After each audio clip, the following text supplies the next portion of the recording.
Hello students, आज हम आपसे जो है चैप्टर 2 के एमसीक्यू क्वेश्चंस डिस्कस करेंगे। चलिए स्टार्ट करते हैं क्वेश्चन नंबर 1 से।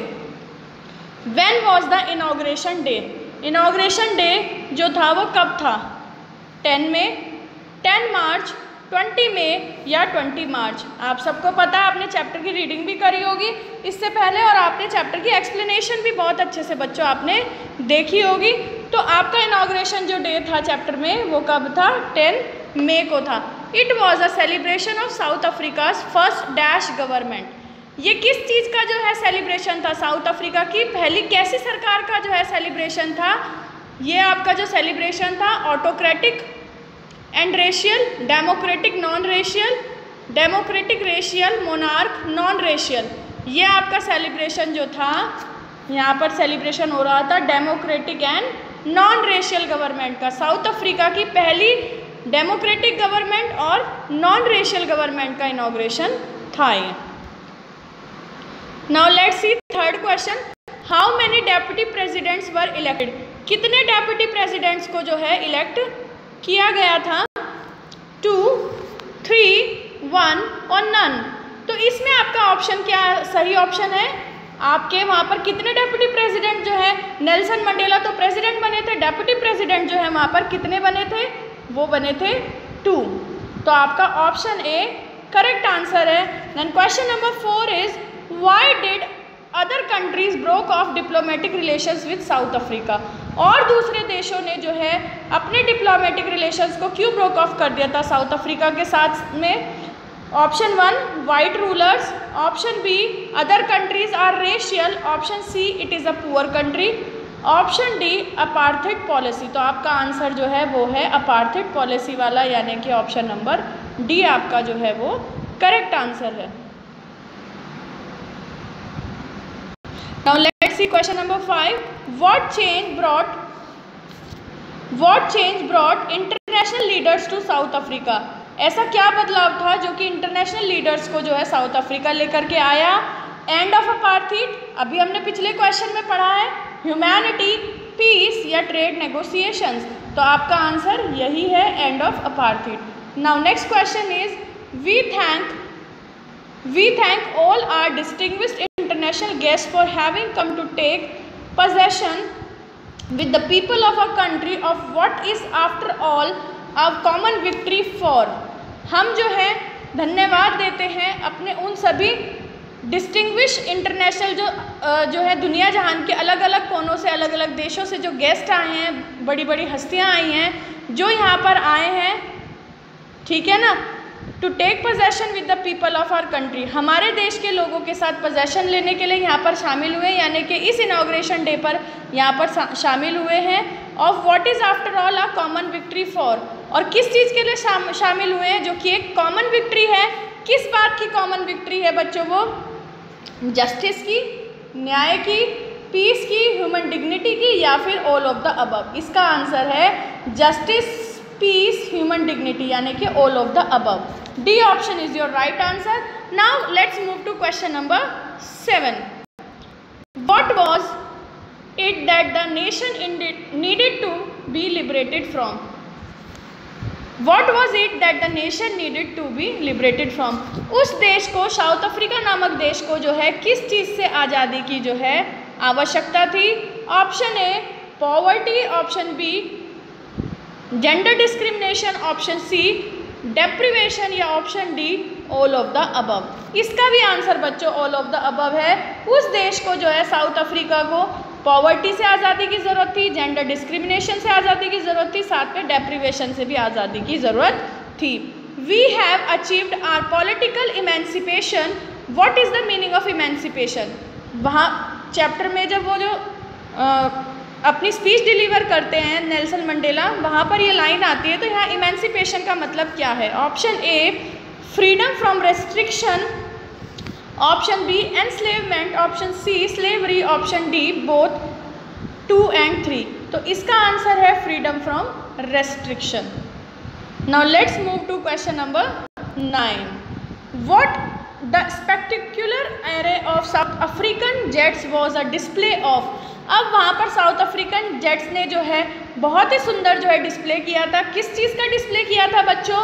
Military precision, military's loyalty to democracy both A and B, या फिर नन ऑफ अबव। मिलिट्री के प्रिसीशन का भी और साथ में उन्होंने जो है डिस्प्ले करा था मिलिट्री की लॉयल्टी टू डेमोक्रेसी। तो आपका ऑप्शन जो सी है ये सही आंसर होगा, बोथ 1 और 2।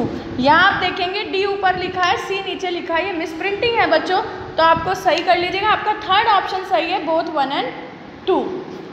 Now your 10th question is what colours does the new south African flag possess.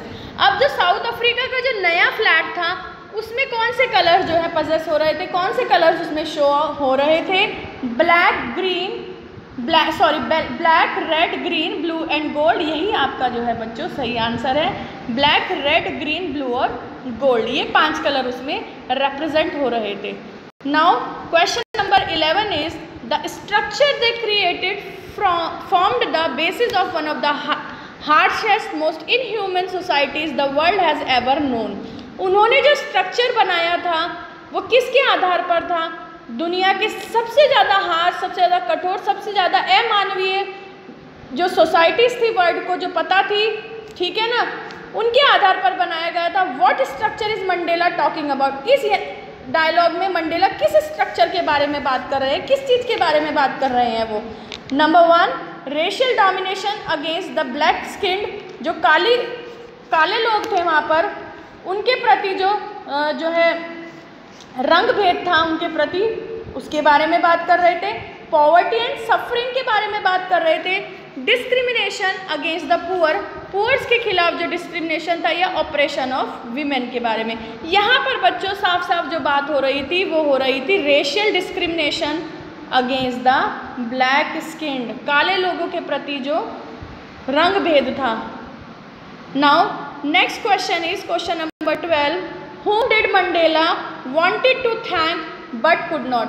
Mandela किसका शुक्रिया अदा करना चाहते थे पर वो नहीं कर पाए थे? Option A his family, option B white rulers, option C African patriots who no longer existed, option D military. देखो बच्चों, जो लोग जीवित होते हैं आपके सामने होते हैं, आप उनकी जो है उनको थैंक कर सकते हो, लेकिन जो लोग जो हैं आपके लिए बहुत कुछ करके चले गए और आप उनका धन्यवाद करना चाहें तो आप नहीं कर पाएंगे। कैसे लोग चले गए हैं? जो कि मर गए हैं। तो इसका ऑप्शन जो है ऑप्शन नंबर सी होगा, African patriots who no longer existed. वो अफ्रीका के जो है देशभक्त लोग जिन्होंने देश को आज़ाद कराने के लिए, अपने देश के लिए के हित के लिए बहुत कुछ किया था, लेकिन वो अब इस दुनिया में नहीं है, उनका वो धन्यवाद करना चाहते हैं नेल्सन मंडेला, लेकिन वो नहीं कर सकते क्योंकि वो लोग अब इस दुनिया में नहीं है। Now the next question is what unintended effect did the decades of operation and brutality had. अब जो ऑपरेशन और जो ब्रुटैलिटी इतनी ज़्यादा उनके साथ में, उन लोगों को जो परेशान किया गया, उन्हें सताया गया, उन्हें दुखी करा गया, उन्हें प्रताड़ित किया गया, ठीक है ना, इतने दशकों तक उनके साथ जो जुल्म सितम हुआ है, उसका ऐसा क्या अनइंटेंडेड इफेक्ट पड़ा? Created man of extraordinary courage wisdom and generosity. उससे जो है इतना प्रताड़न सहन कर करके जो है ऐसे लोग क्रिएट हुए जिनके अंदर बेहद भरपूर साहस, विजडम और जेनरॉसिटी थी, या फिर पॉवर्टी एंड सफरिंग, गरीबी, और जो है उन लोगों ने जो है बहुत कुछ सहा, वो लोग जो है सफ़र करा, उन्होंने बॉयकट फ्रॉम फॉरेन नेशंस, यानी कि फॉरेन नेशन से उन्होंने जो है बिल्कुल बॉयकट कर दिया, या फिर बोथ 2 और 3। इसका आंसर जो है बच्चों ए ऑप्शन है, created man of extraordinary courage wisdom and generosity. चलिए क्वेश्चन नंबर 14 डिस्कस करते हैं हम बच्चों। According to Mandela what is the greatest wealth of a nation. Mandela के अनुसार एक नेशन की सबसे बड़ी जो पूंजी है, जो सबसे बड़ा धन है, वो क्या है? वहाँ के मिनरल्स हैं, वहाँ के जेम्स हैं, वहाँ के डायमंड्स हैं, या वहाँ के लोग हैं? इसका आंसर है ऑप्शन डी, वहाँ के लोग, पीपल।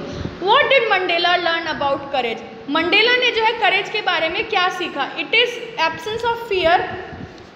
करेज जो है वो क्या है कि आपके अंदर जो है फियर की एब्सेंस है। It is Triumph over fear, डर के ऊपर ये जीत है। बोथ 1 और 2, पहला भी और दूसरा भी, नन ऑफ द अबव। बच्चों तो इसका आंसर है answer number B, it is the triumph over fear, डर के ऊपर विजय है ये। Now let's discuss question number 16. What is a man's obligations in life? एक इंसान की ज़िंदगी में क्या ऑब्लिगेशंस, उसकी क्या ड्यूटीज़ होती हैं, आप सबको पता है. इसके ऊपर क्वेश्चन भी है. Obligation to people, option A. Option B obligation to family, option C obligation to God, या बोथ 1 and 2. इसका आंसर है बच्चों बोथ 1 and 2, यानी कि आपका ऑब्लिगेशन टू पीपल, आपकी जो जनता जनार्दन है उसके प्रति आपका कर्तव्य है, उसके प्रति आपकी ड्यूटी है, और आपके परिवार के प्रति भी आपकी ड्यूटीज़ हैं. तो आपका ऑप्शन डी करेक्ट आंसर है. Now next question is why were 2 national anthems संग?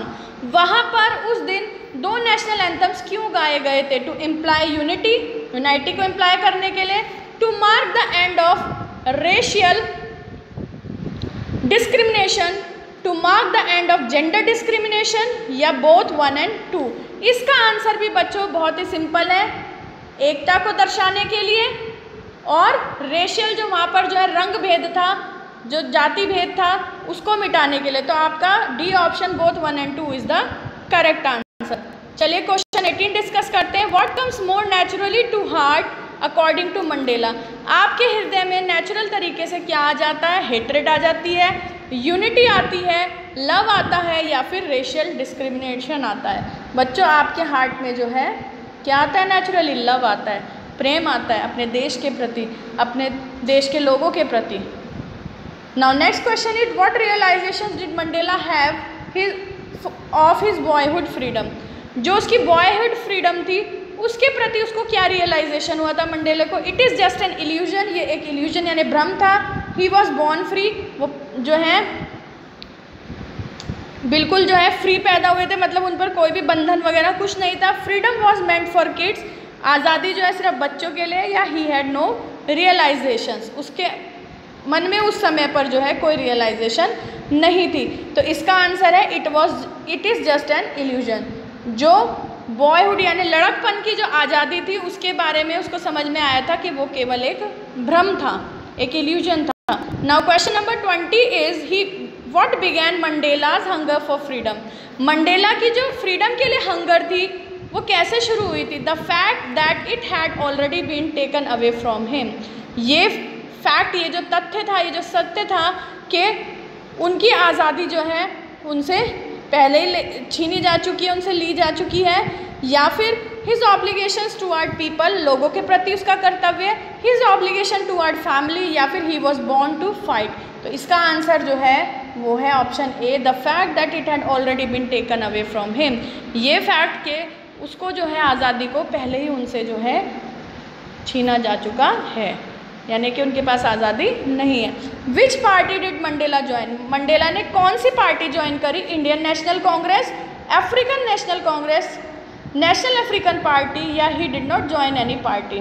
तो इसका आंसर है option number B, African National Congress. Now let's move to question number 22.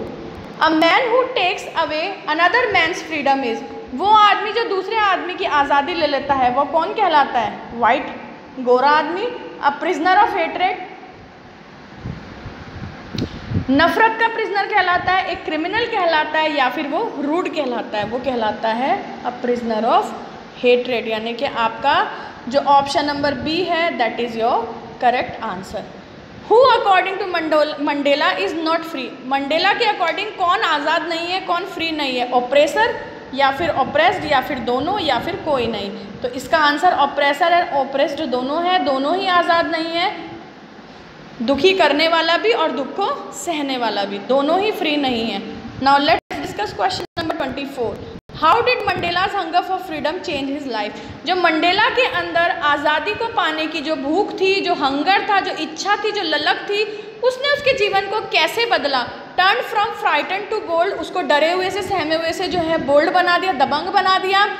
Turn from law abiding attorney to a criminal, वो एक जो है नियम कानूनों को सबका पालन करने वाला अटॉर्नी था और उसे एक जो है मुजरिम बना दिया गया. Turn a life loving man to live like a monk, एक जीवन से प्यार करने वाले इंसान को जो है एक साधु संत बना दिया, या फिर ऑल ऑफ अबव? इसका आंसर जो है बच्चों ऑल ऑफ अबव है. उसको जो है फ्राइटन से, डरे हुए से बोल्ड बनाया, एक लॉ अवॉइडिंग अटॉर्नी से एक क्रिमिनल बनाया, उसको एक लाइफ लविंग मैन से जो है एक मॉन्क का जीवन, एक साधु का जीवन जो है जीने के लिए टर्न करा। तो इसके तीनों ही ऑप्शन सही है, इसलिए इसका जो आंसर है वो डी ऑप्शन है, ऑल ऑफ द अबव।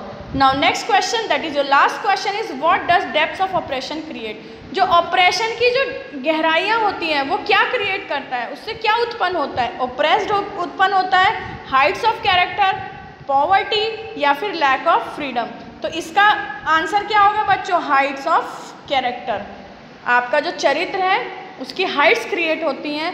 बच्चों इसी के साथ मैंने आपसे जो है इस चैप्टर के 25 इंपॉर्टेंट जो MCQ क्वेश्चन है वो डिस्कस करें। आई होप आपको ये क्लियर हो गए होंगे। आप इस वीडियो को 2-3 बार अच्छे से देखिएगा, आप चैप्टर अच्छे से रीड कीजिएगा, चैप्टर की एक्सप्लेनेशन की वीडियो भी देखिएगा, आपके एग्ज़ाम की बढ़िया तैयारी होएगी। थैंक यू बच्चों, have a very good day.